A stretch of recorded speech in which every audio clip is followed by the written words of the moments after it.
24 na makalipas ang alas 4 ng umaga, tatlong regular member ng CPP-NPA at dalawang miyembro ng Milisya ng Bayan sumuko kasama ang kanilang mga armas sa San Miguel, Surigao del Sur. Detalye na balita mula kay June Dimakutak, Aris 19. Assalamualaikum, Brother June.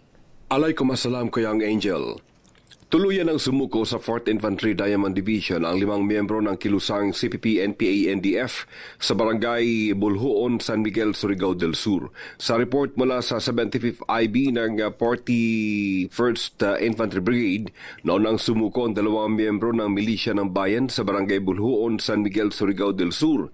Kasamang sinuko ang mga gamit nilang armas, 2 units ng AK-47 rifles. Ang pagsuko ay sa pamamagitan ng Mobile Community Support Sustainment Team at ng Civil Military Operations Personnel. Nakalipas ang 2 araw, sumuko naman ang 3 regular member ng CPP-NPA na kinabibilangan ng isang team leader, isang medic at isang squad leader. Kasama rin nilang isinuko ang mga gamit na armas, isang RPK light machine gun, 3 units ng AK-47 at isang unit ng M14 rifle na pawang malalakas na uri ng armas. Sa mga naging pahayag ng mga surrendery, masyado naman silang pagod at stress sa kanilang sitwasyon na dumarana sa matinding gutom at matagal lang panahong nawalay sa kanilang mga pamilya. Ito mano ang dahilan ng desisyon nilang pag-abandona sa kanilang armed struggle. Sa pahayag mula kay 75th IB Commanding Officer Lieutenant Colonel Earl Pardillo, nagpapatuloy ang kanilang walang humpay na military operation sa mga kabundukan na pinaglulunggaan ng mga natitirang rebelde at kinokordon ang area.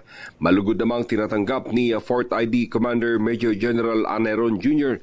ang mga nagbabalik loob ng mga kapwa Pilipino bilang resulta ng government whole-of-nation approach to ending local communist armed conflict sa bahagi ng Northern Mindanao. Isinailalim naman agad sa ECLIP orientation ang mga sumuko para sa kanilang financial assistance and livelihood support.